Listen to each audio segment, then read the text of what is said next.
Hey, you know, on YouTube I've seen all these videos about these people, just like probably even guessing the end of Harry Potter, where, yeah, he just dies. Well, if you want to know if you haven't read it and you don't want to hear this, and you probably should go back, like press back or something, because I'm going to be telling the end. And Harry Potter and the Deathly Hallows in the end.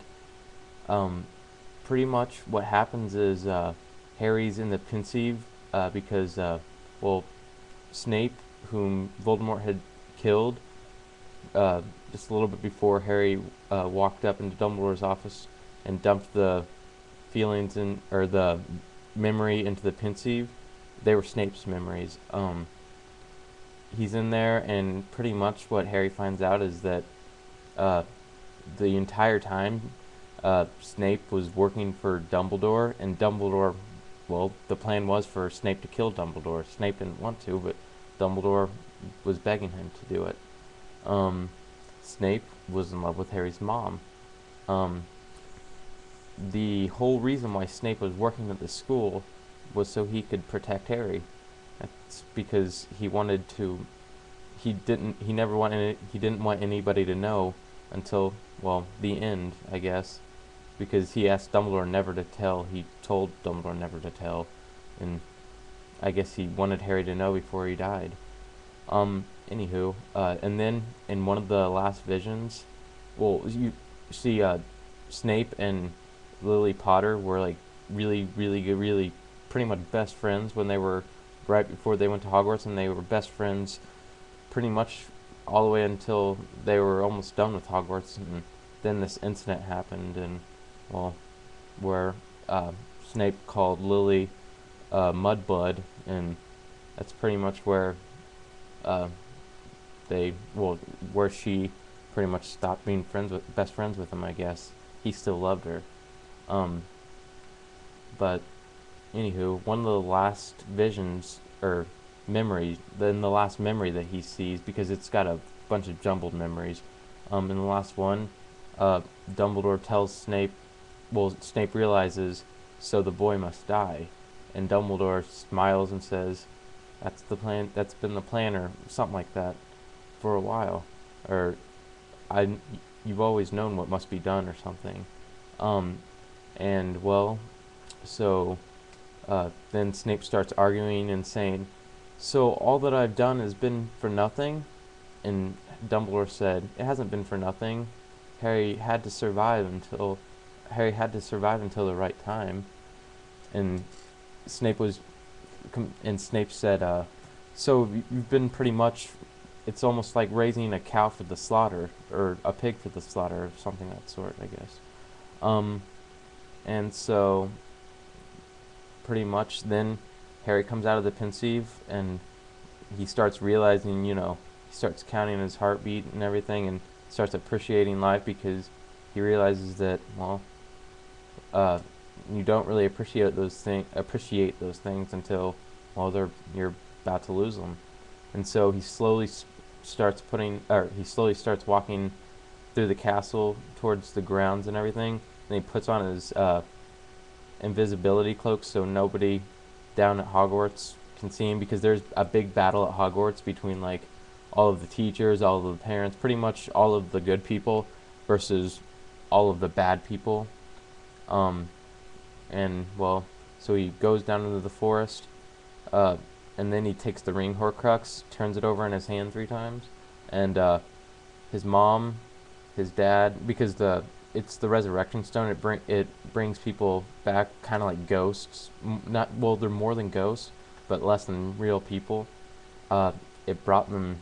It as long as he has the ring in his hand, he can see them. Nobody else can. But and so Harry's mother, Harry's father, Sirius, and Lupin, because Lupin and Tonks die in the battle, along with like 50 or so other people.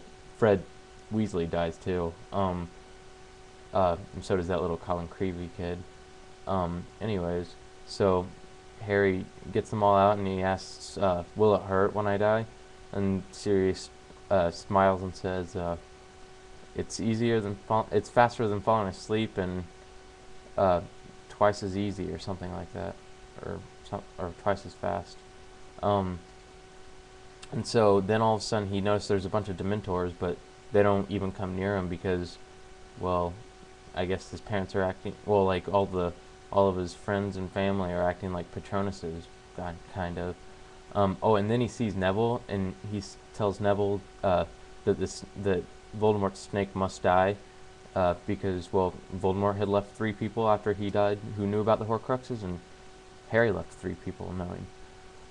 And so they started walking through the woods, and then eventually Harry came upon Yaxley and another Death Eater, and, well, he followed them back. They didn't know he was there, but he pretty much followed them until they got to Voldemort's camp. He was still under the cloak, and then he got there, and he dropped the ring, and his parents disappeared, and he threw off the cloak, and because Voldemort figured he would show up because Voldemort said that he would end the battle if Harry would just come there.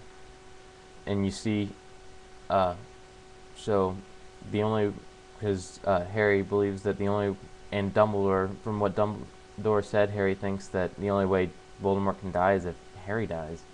As long as Harry's alive, Voldemort's alive. And so Harry takes off the invisibility cloak, and Voldemort just sees him, and Bellatrix is laughing and everything, and tells everybody to be quiet, and he just walks up there and says Avada Kedavra, and then it goes to another chapter where Harry is sitting in a room that he doesn't recognize, and it's a big room, wide, spacious, and everything. And then all of a sudden he realizes that he's naked, and he wishes that he had robes, and robes all of a sudden appear. And then he's walking around, and then all of a sudden he sees a little creature shivering and everything, a pathetic looking creature, shaking and quivering with pain. And then all of a sudden he hears a voice saying, "You can't help it anymore. You can't, things beyond help." And he turned around, and Dumbledore was there, and he's smiling, real big smile, jubilant. It's radiating joy from Dumbledore. And then Harry asks, "Are you alive?" And he says, or no, wait, sorry, he asks, am I dead?" And Dumbledore says, "Well, I don't know." Or wait, sorry, I messed up again. Harry asks, "Where are we?" Or something of that sort. And Dumbledore says, "I don't know. I just came here," or something like that. And pretty much walking along, and then all of a sudden they go sit on a bench, and they start talking, and, well, Dumbledore pretty much explains to Harry that the reason why he had to let Voldemort use the killing curse on him is because when Voldemort lost all of his power that night, all those years ago, whenever he tried to kill Harry, a piece of him, the scar, that was the 7th Horcrux. So sorry, tongue-tied. The Horcrux is what ties, the Horcruxes are what ties Voldemort to life, and so Voldemort was the one who had to had to use the killing curse on Harry in order to kill the Horcrux. And then Harry asks, "So, am I dead?" He says, "I would say not," because at that time they realize that they're in the train station over by, where they have the platform 9 3/4 and everything. And pretty much Dumbledore tells Harry he has 2 options, and you'll find out what those are in just a moment, because I'm about to have to just watch part 2 and you'll know the rest. There might possibly even be a part 3. We'll see.